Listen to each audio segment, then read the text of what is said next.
Joining me now for my panel, GT Communications, Gemma Tognini, and Sky News host and News Corp columnist, Joe Hildebrand. Great to have both of you with me. Look, thanks, Sharri. I want to start with actually a very depressing topic, the global economy. We are headed for an incredibly difficult period. Inflation in the US is now 8.6%. New data from the US shows that groceries there are up 12%, petrol up 50%, and there are concerns the US will plunge into a recession. In Australia, we are facing the same concerns as well. And already we've seen just this weekend, the property market is cooling after 2 interest rate hikes. Joe, in the US, the cost of living is being held. It's become quite a big political issue and it's being held against Joe Biden. But the reality is, irrespective of who is in government here in Australia or in the US, we would be dealing with the same issues right now, given the supply issues post-COVID and the war in Ukraine.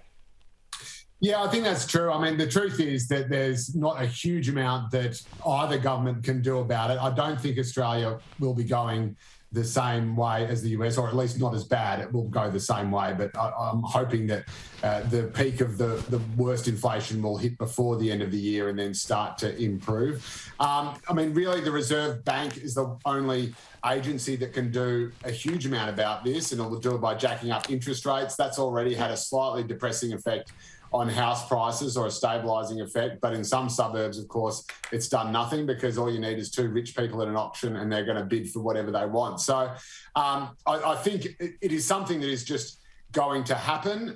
It is something that the government will have to try to manage. I think they're doing a fairly good job at this very early stage. But again, I don't think you can pin this on the Labor Party any more than Labor could pin it on the coalition before the worst of it hit. Yeah, well, that's my point. I don't know how you can say they're doing a good job on cost of living just yet. They've only been in power a couple of weeks. It is very early days, yes. But Gemma, the point is Labor did campaign on cost of living pressures. They said they'd be able to ease them. They said wages would rise. They're not going to be able to do that. And in fact, the opposite is going to happen. Cost of living will get much, much worse this year. While we've just said it's not Labor's fault, of course, but they did choose to make this a political issue during the campaign. So do you think this is going to be seen as a broken promise?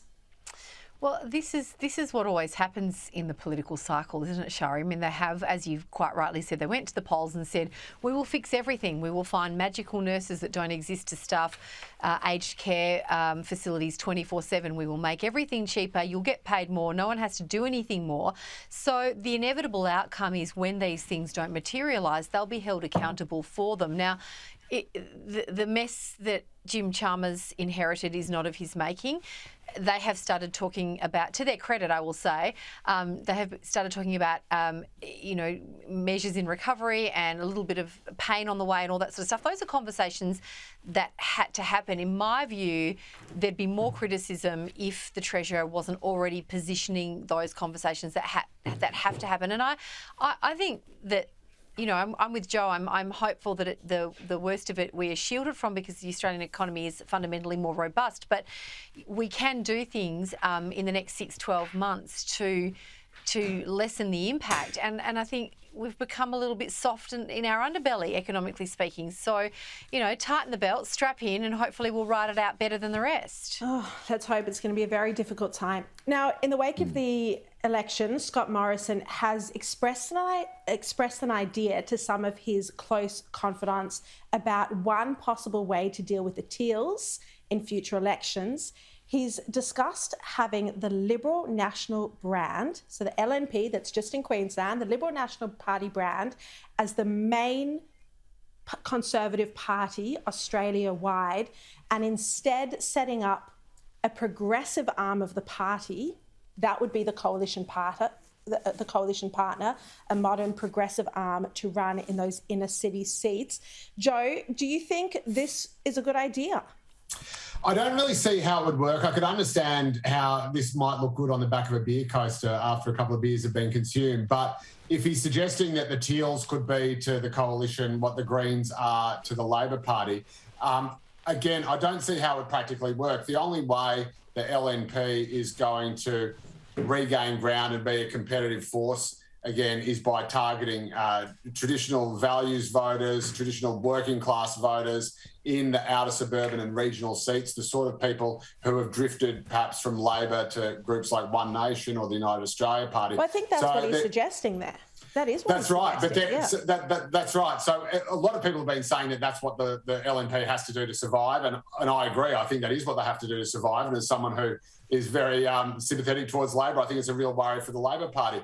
The question then is, how do you then win over these Teal voters who are going to vote for the party that is the most progressive on climate change, the most progressive on the social issues, that is anti-Catherine Deves, not pro-Catherine Deves, the party that is going to care about sort of, I suppose, more boutique issues like, you know, corruption, esoteric issues like, you know, having transparency. You know what's interesting though, is that some of those issues that people voted on at this election campaign, if the economy is, you know, if it is a lot tougher for people, if the economy starts to bite, then you'd wonder if people are going to vote on those same boutique, fashionable issues again, or if they'll return to voting to, and I'm talking about the blue ribbon seats that went to the Teals, they'd return to voting on the economy.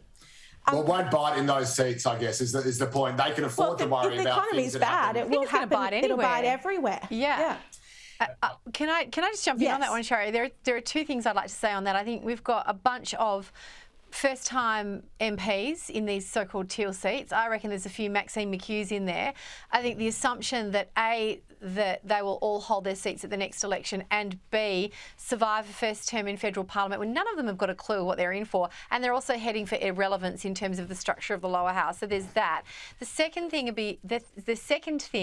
is that, to your point, I don't know that some of those issues will have the same polish. It's amazing how quickly we've got an energy crisis, isn't it? It's amazing how quickly this energy crisis has hit. Sorry, there were three things I fibbed. But the final thing is about Scott Morrison's idea. I think, Sharri, that speaks to one of the fundamental problems that the coalition has had is standing for nothing.